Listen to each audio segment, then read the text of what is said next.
Buenas tardes. Estaba yo escuchando este vals el otro día, La Perla de la Rosalía, y dije, ¿cómo sería si hubiera sido escrito para guitarra clásica? Así que hoy os traigo un arreglo sobre esta canción, que es una de las más escuchadas del mundo.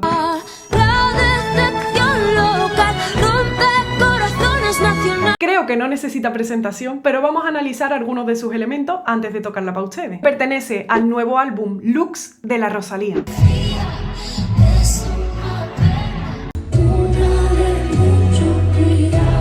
En el que mezcla conceptos de la música clásica, vemos incluso a una directora de orquesta dirigiendo,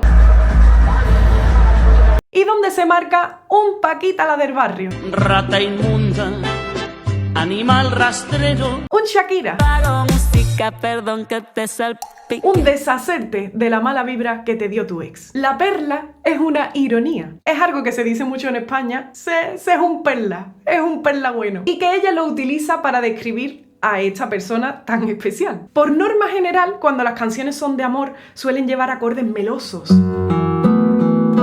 Cuando son tristes, acordes menores. Cuando son alegres, acordes mayores. Cuando estás enfadado, lo que mejor viene es el heavy metal, con acordes por quintas. Pero en esta ocasión es una ironía. Para expresar ese dolor lo hace con acordes alegres y con un vals que te invita a bailar como si estuvieras enamorado. Pero la letra está diciendo todo lo contrario.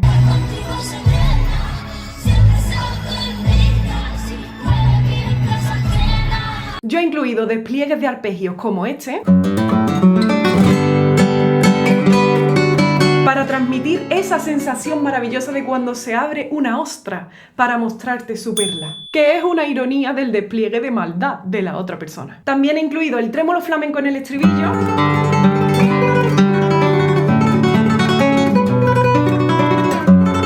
en honor a esos comienzos flamencos de la Rosalía, a la manera en que lo haría Sabicas. Espero que os guste. Si es así, no te olvides de suscribirte, dar me gusta. Si conoces algún perla al que le dedicarías esta canción, déjamelo saber en comentarios. Encontrarás en mi página web partituras y tablaturas de mis arreglos y composiciones si quieres aprender a tocarlos, y comparte el link de YouTube con tus amigos. Muchísimas gracias por verlo.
Bueno, es que claro, no referirte a él como icono sería para él una narrativa reduccionista, ¿me entiendes?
Despistado.